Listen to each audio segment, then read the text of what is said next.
What's up guys, Chris George here, and no I'm not in Japan, although I would like to get there one day, and because I can't, I like to go on YouTube and check out some awesome videos, check out some of the scenery and some of the food. And one such channel I like to watch is Critical Eats Japan, which brings us to today's guest.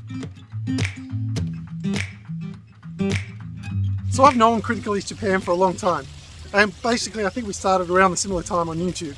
We've done a lot of collaborations in the past, so it's great to have him as today's guest. So let's begin with the first question. Introduce yourself. Hey everybody, it's Paul from the Critical Eats Japan channel. I just want to say thank you to whatChef for inviting me onto his program. We've talked about doing this for some time now, so it's good to finally be able to do it, and I just want to say thanks. I appreciate it. Let me tell you a little bit about what I do here on my channel. Basically, I live in Japan, and a lot of the content on my channel is food related. So I'll visit restaurants and places and try some food that you may or may not have heard of before. Each regional market has their own unique stuff. For example, I just went to McDonald's to try this chicken sandwich here. So I do a lot of videos like that, and people are often interested to see what unique spin the Japanese will put on their fast food items like that. So hopefully that's something you're also interested in. If you watch any of my videos, you'll know what I'm talking about. I know you're not going to be able to come here just to try fast food, but at least I can show you a little bit of what's going on here. So how did you get started on YouTube? Ooh. Well, originally my channel was all about music. If you look at the very first video on my channel, it's actually a Beatles tribute concert that we played at. There was a Beatles festival here, so we thought, hey, let's put a band together and join them. We kind of played it in sort of a punk style. So, I mean, they still have the festival every year, but we've only ever been invited to that first festival. In fact, some people may already know this, but the name of my channel, Critical Eats Japan, is actually named after one of the bands that I played in. Eventually it morphed into a channel called Critical Eats Japan, from Critical Hit, which was the name of the channel at that time. So I don't know if it'll continue to morph or not, but it seems we're kind of stuck doing sort of like these food type content at the moment. So that's pretty much how I started on YouTube.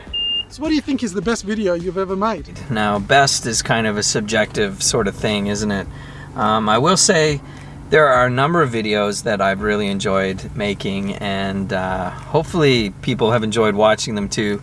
Probably one that comes to mind right off the bat is when I drove up to Gunma and I met up with Eric Surf 6. We hit a lot of those vending machine cafes up there, and one of them we actually did a review for some Coca-Cola frozen products, which were, I was surprised, they were the most requested item on my channel at that time. So we actually saw a Coca-Cola factory and we said, hey, let's shoot a video right there. We filmed it with the backdrop of the Coca-Cola factory, and I actually went into the factory past the guard. I said, hey, can I go in here? And we kind of filmed a sort of spy sort of thing, as though I was bringing the secret formula out of the factory, which was kind of cool. You know, a little bit of imagination is always fun. Also, speaking of spy videos, I did a collaboration with whatChef a year, maybe 2 years ago, a while ago, and it was a Subway collaboration, and his video was amazing. You know how whatChef always does incredible sort of special effects and things in his videos? Well, in this one, I was relaying my order to him, sort of like a Mission Impossible style kind of thing. And then he gets in his car and he drives straight to Subway, and there's like an attack helicopter and everything. It's really cool.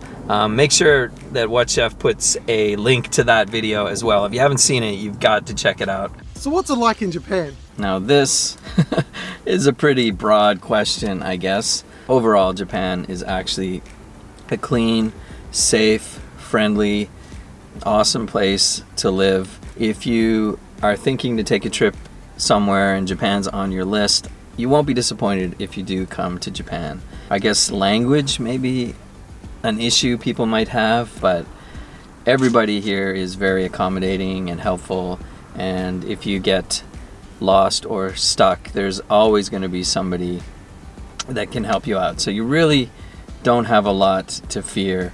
You just have to be adventurous when it comes to the type of things that you're prepared to eat.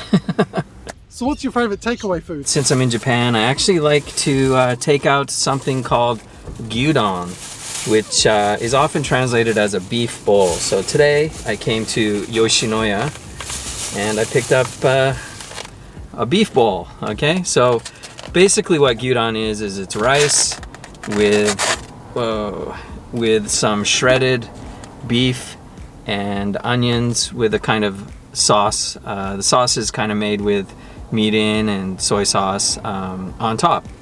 So yeah, that's basically what it is. And it's so quick, it's so easy, and it's a great alternative if you don't want to have a burger, that kind of thing, right? So yeah, very delicious. And it's only 380 yen, including tax for all this. So now it's time for the most important question. What's your snack? Well, for anyone who is familiar with my channel, you probably know that this is my favorite snack, or at least my favorite potato chip here in Japan. They are the pizza potato by Calbee. They got double cheese, and I actually like them because each chip has little globs of actual cheese on it, so they're fun. There you go, right off the bat you can see there are lots of globs of cheese on this one. Can you see inside there? Yeah, lots of globs of cheese. So let's give these a try. Wow, that's a lot. Yeah, always fun to eat, and sometimes they come out with different flavors, different types of pizza, I guess, but the standard flavor is usually pretty dang good by itself. So what do you like to cook? And I would have to say that I do like to cook pizza a lot. I don't really cook Japanese food at all. If I want Japanese food, I can get it pretty much anywhere, you know what I mean? Yeah, when I was in high school, I had a job as a pizza chef, so I think it kind of made me a little bit of a pizza snob, shall we say. Especially here in Japan, they like to put lots of weird things on their pizza. Always they want to put corn, mayonnaise, potato, teriyaki chicken. These sort of weird toppings that are just sort of commonplace here, the norm, I guess, which I would never have dreamt to put on a pizza before. Definitely put whatever you want on your pizza, but don't worry about what I'm putting on my pizza. Pizza, I like cooking pizza. I like eating pizza. So the next question is a challenge question. I need you to pick 4 ingredients, and then I'll go away and try and come up with the recipe and see what it turns out like. As you know, many of you know, on my channel, I like to roll some dice when I do my giveaways and things. And I thought it'd be kind of cool if I rolled some dice to help me choose the ingredients. So what I did is I got a deck of cards. You can see all these cards. They are from A to Z, and they're all shuffled up right now. There's actually 2 sets, A to Z. So I have thoroughly shuffled them up. And I'm not just gonna pick a card. What I have here is actually, I don't know what you think of that. This is my homemade dice tower. One day at school I had some extra time, so I built a dice tower out of cardboard, and I guess it kind of looks like a Super Mario kind of tower, but I'm gonna roll some dice into this, and whatever number comes up, I'm gonna pick that card out of the deck, and it'll be totally random. We'll see what it is. So let me set this up. Okay, so I got the dice tower set up here. I also have a little camera right here, hopefully to give you a bird's eye view. I thought I would go with a 12-sided die since it's nice and round. It'll roll really well and will give us a decent range of numbers. Then I will say it's a 4. I'll flip over 4 cards, and then the next card will be the one that will show the letter that starts the ingredient that I want whatChef to use. Anyhow, let's just get on with this. We're gonna do it 4 times. So here we go. Here's the first one. Okay, we got an 8. So 1, 2, 3, 4, 5, 6, 7, 8. Okay, and the next card we've got an O. So the first ingredient that I want whatChef to use starts with an O. I'm not going to tell him what that ingredient is. I just want him to choose something to his liking that starts with an O. I can already think of a few already, but we'll see what else we get. So here we go, number 2. Oh, a 1. So I'm just gonna take 1 off, and then the next one is an E. Yeah, it's an E. I know that's, yeah, I guess it's that way. It's a very artistically drawn E. I think in the box for this game they said they crafted it after some sort of Celtic kind of lettering, but it's an E. So the second ingredient, whatChef, starts with an E, okay? So here we go, the third one. Oh, we got a 1 again. What do you know? Not doing so well. If I was playing a game, I'd be getting all 1s, but here we go. The next one is an H. So we've got an O, an E, and an H. And finally, hopefully I don't roll a 1, this is the last ingredient. It is a 7. Here we go. 1, 2, 3, 4, 5, 6, 7. And then the final ingredient will start with an X. Is it possible? An X. Oh, what ingredients start with an X? I wonder. All I've got to say, that's probably been the most creative way for this Watch Your Snack series to come up with those ingredients. And an X? Yeah, I don't know what I'm going to do with that. I guess I'm going to leave that up to you. Perhaps we could maybe give you a bit of a little cheat. Let's say you can't find anything that starts with X. As long as the letter X appears in the word of the ingredient that you're going to use. So we wanted to start with an O, we wanted to start with an E, and we wanted to start with an H. And I think it's fair to allow you to just have an X appear somewhere in the word of the final ingredient.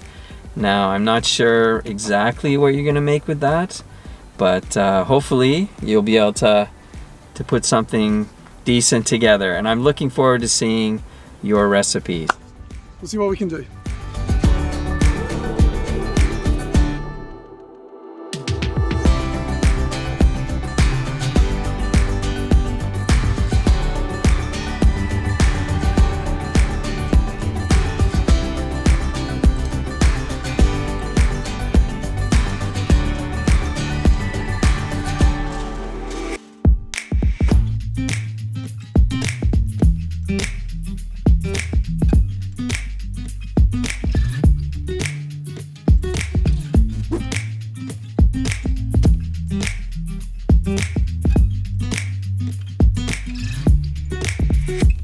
Once again, thanks to whatChef for having me on his channel, for allowing me to participate in his What's Ya Snack series. I know he's done a few different What's Ya Snack interviews with a few other creators in the past, and I'm looking forward to more in the future. So thanks for watching, guys, especially those of you who came over to whatChef's channel from my channel. Thanks a lot for checking out what we're doing here. So I'd just like to thank Paul for appearing on this episode of What's Your Snack. And I guess that's it. Once again, thanks a lot, and we'll see you guys in the next one. Hopefully my recipe turned out well. Anyway guys, make sure you go and check out his channel. There's a link in the description below and also at the end of this video. And if you did like this episode, give it a thumbs up. If you want to see more content like this, make sure you click the subscribe button and notification bell. Got a few more interviews up here that you can check out. And until next time, thanks for watching.